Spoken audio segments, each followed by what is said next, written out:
Si on reprend notre postulat qui est que l'adolescent va s'exercer au monde extérieur en quittant l'institution familiale et en allant comment dire, oui, s'exercer, s'expérimenter lui-même dans d'autres institutions, ben, on va tomber sur l'école.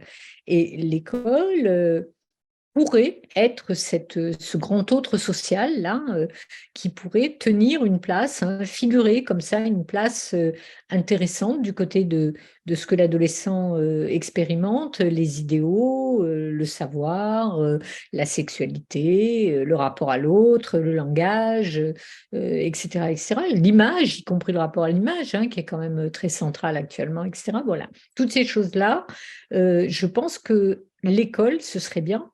Alors, il y a des enseignants qui sont complètement dans ces logiques-là, hein, mais pas tous, mais que l'école soit, que l'institution à laquelle l'adolescent a affaire et qui se trouve être l'école, soit au fait de ces questions-là et qu'elle réponde de cette place, qu'elle figure quelque chose de possible de cette place, c'est-à-dire qu'elle aide l'adolescent à sublimer quelque chose, à, voilà, qu'elle aide comment dire, qu'elle soutienne l'adolescent dans son désir. Vous voyez, son désir de grandir, d'avoir des projets, etc., etc.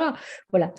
Alors, je ne suis pas sûre que l'école actuellement soit dans cette posture-là, pour certainement des raisons. Là encore, c'est pas du côté d'un jugement.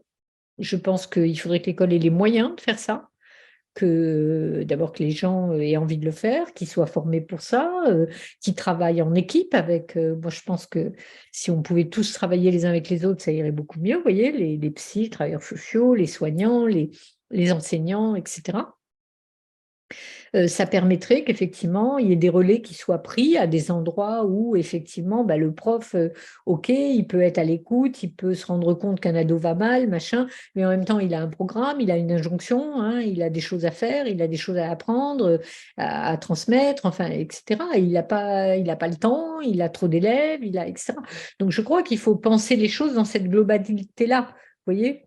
Si effectivement, j'en sais rien, moi, socialement, politiquement, on est tous d'accord pour penser que les ados, ils vont pas très bien aujourd'hui, bah, il faut qu'on se donne les moyens d'accueillir ce qui ne va pas, de le penser, de l'élaborer, de l'analyser et de mettre en place des systèmes, des structures, des logiques d'accueil, etc., qu'elles soient scolaires, qu'elles soient soignantes ou sociales, qui correspondent à l'état dans lequel sont les ados aujourd'hui.